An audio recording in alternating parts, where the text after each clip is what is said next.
On va maintenant coller les tranches. Tu as posé la tranche numéro 3 à l'envers sur un papier qui est posé sur une planche. Bon, maintenant tu mets de la colle sur le bas de la tranche numéro 2.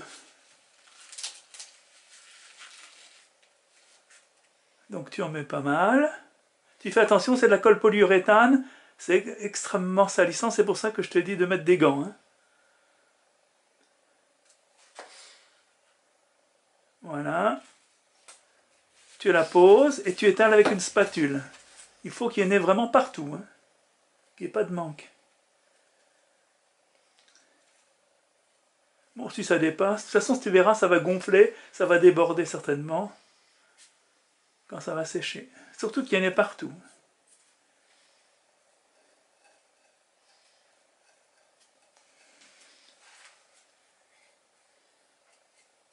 Sans te salir, tu prends l'avant et l'arrière de la deuxième tranche, tu la retournes et tu la poses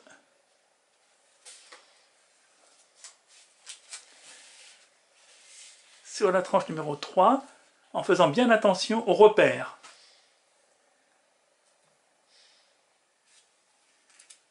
Tu prends la tranche numéro 3, tu enlèves la quille. Voilà. Tu mets de la colle sur le tour.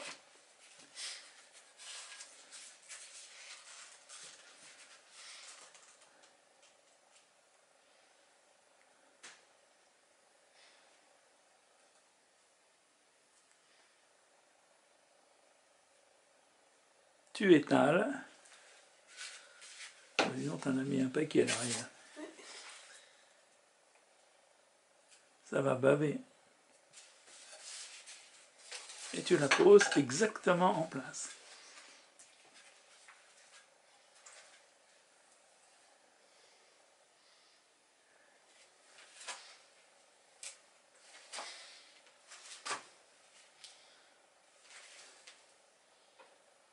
Maintenant, on va mettre les serre-joints, mais je vais t'aider. Parce que ça a une tendance un peu à glisser, donc il faut serrer progressivement. On serre d'abord pas, ensuite on en met à l'avant par exemple, on ajuste bien, on met un deuxième à l'arrière, et ensuite on en met sur les côtés. Donc les serre-joints sont en place, on a bien serré. La colle commence à déborder sur les côtés, donc on va laisser la colle prendre, ce qui peut prendre quelques heures.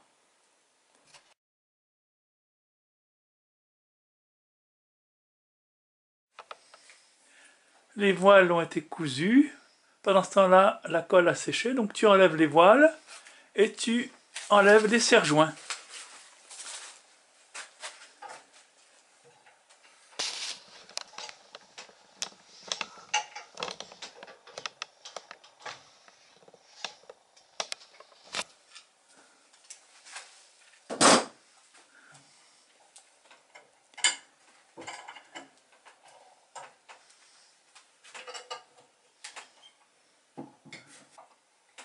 On s'était placé sur un bastin de sorte que l'on puisse mettre les serre-joints à gauche ou à droite.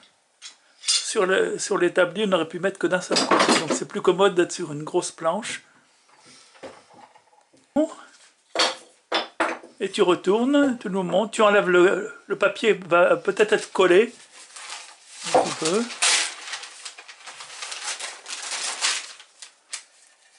Tu montres l'intérieur du bateau. On va donc fignoler maintenant l'intérieur et l'extérieur. Tu vas enlever la colle et puis lisser l'intérieur, que ça a une forme régulière.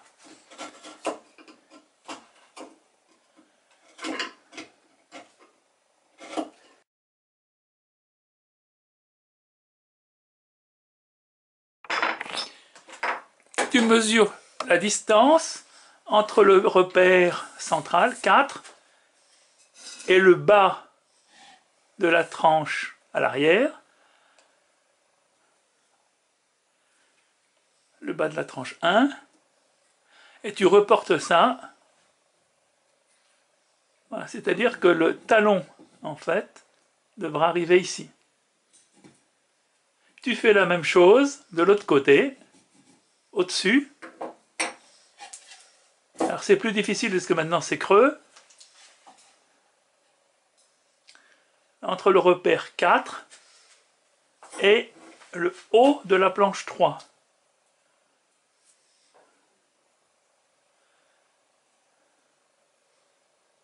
Voilà, c'est un peu moins précis à faire parce que voilà, tu tiens ton bois et tu reposes à l'arrière. Voilà, maintenant tu vas tracer une droite perpendiculaire. Maintenant, on va tracer la ligne de l'arrière en joignant ces deux traits.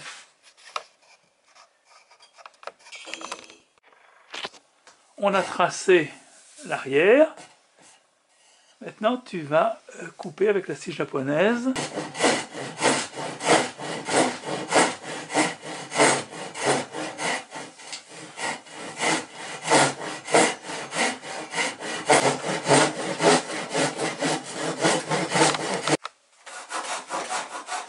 Tu fais attention quand tu arriveras en bas. Pour pas couper ma table. Tu vas doucement.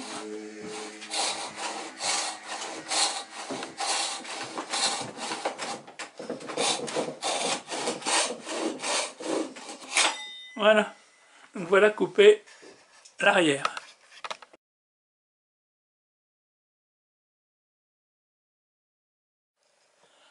Donc tu vas dessiner sur le fond les tranches. Voilà, tu as pris l'écartement donc par rapport à la 4, donc la 5, la 6,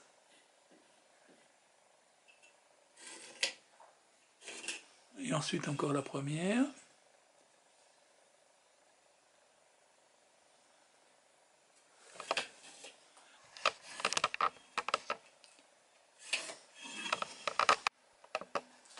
Bon, tu vas reporter la distance entre la tranche 2 et la rablure.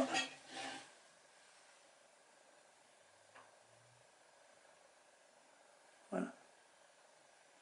Alors, si on voulait faire quelque chose d'extrêmement précis, une maquette, en fait, on ferait des gabarits pour chacune des coupes transversales. On ferait des gabarits en contreplaqué, et puis on creuserait jusqu'à ce que c'est la forme exacte. Bon, mais nous, en fait, hein, comme c'est un jouet, on va faire un peu approximativement. En s'aidant du plan, on a tracé le tableau arrière. On a repéré au niveau du 6 et du 7 l'épaisseur qu'il fallait enlever sur le profil, voilà. Et comme ça, on va déjà enlever toutes ces parties-là. Donc tu le retournes, tu mets le serre-joint et on y va au ciseau ou à la gouge. Voilà, pour le moment, donc tu enlèves la partie arrière jusqu'au trait.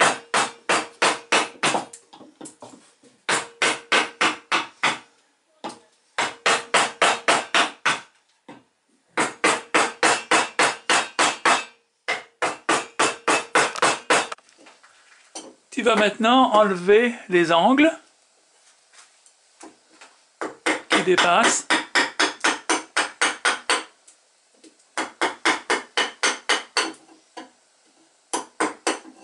Oh, tu peux y aller, hein, tu sais.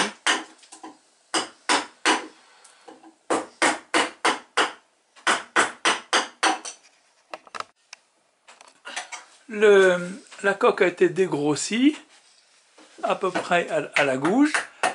Maintenant, tu la cales sur le côté. Tu mets des cales pour pas qu'ils basculent.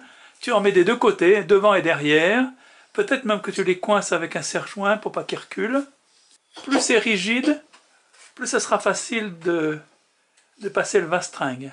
L'angle. Des grands traits, il y a des grands traits.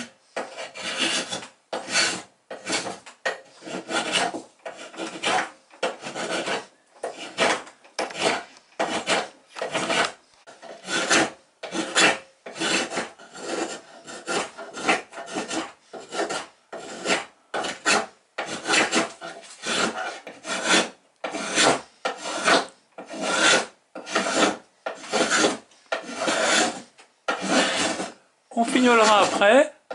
Bon, maintenant tu vas le démonter et on va le mettre horizontalement. Donc, on a installé la coque avec l'avant au-dessus du vide en fait, c'est pour pas être gêné. Donc on la cale bien. Et maintenant, avec le vastringue, tu vas limer, tu vas fignoler l'avant. Faut que mon établi n'est pas assez rigide malheureusement.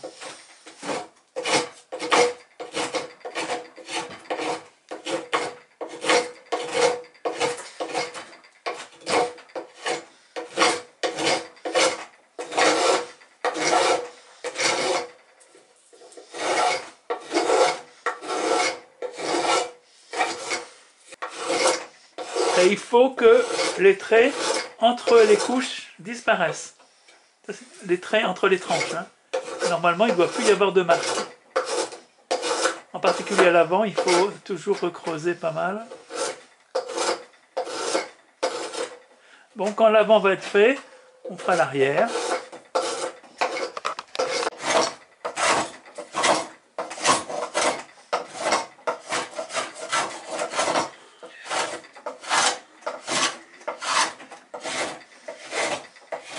De toute façon, il va falloir creuser parce que en fait, l'arrière est légèrement concave. Hein.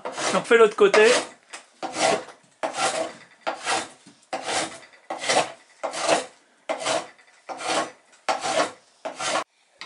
Si tu regardes le plan des coupes, tu vois que il y a une concavité à peine marquée à partir du milieu et qu'elle est de plus en plus marquée quand on s'approche du tableau. Donc tu prends une gouge pour faire la concavité au niveau du 4, voilà, une gouge un peu plate, et pour l'arrière tu pourras prendre une gouge un peu plus ronde. De toute façon, il faut que tu retrouves la forme au niveau du tableau.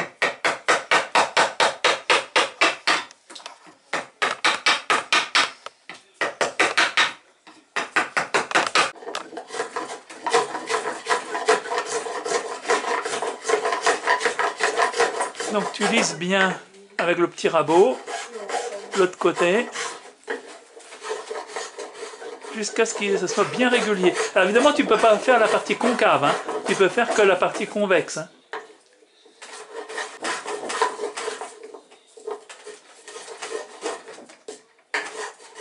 À partir du milieu. Autrement, tu vas arracher le bois. Donc tu fais du milieu vers l'arrière. Après, tu vas retourner la coque.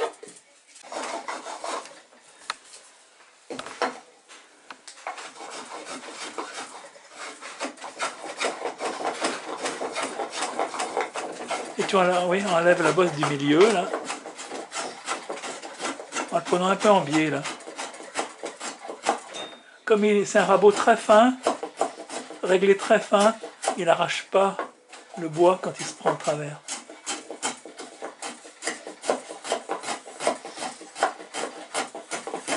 Et tu t'arranges pour regarder qu'il n'y ait plus de bosse à cet endroit-là. La partie concave, là, à l'arrière, tu peux la faire donc avec une lime ronde. Une bonne lime ronde, une râpe à bois plutôt. Là, j'ai une très bonne râpe japonaise qui marche très très bien. Donc tu essayes de faire la forme la plus régulière possible.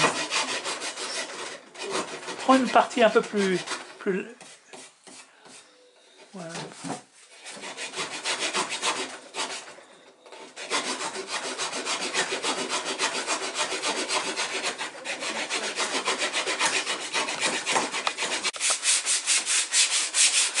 On ponce avec du papier de verre, par exemple 80, jusqu'à obtenir une belle surface bien lisse.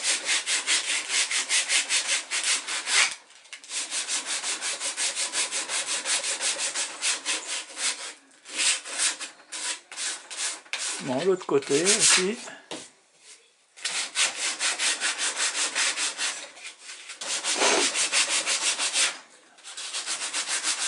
toute façon, ça, on pourra le fignoler encore après. On va s'occuper maintenant de l'étrave.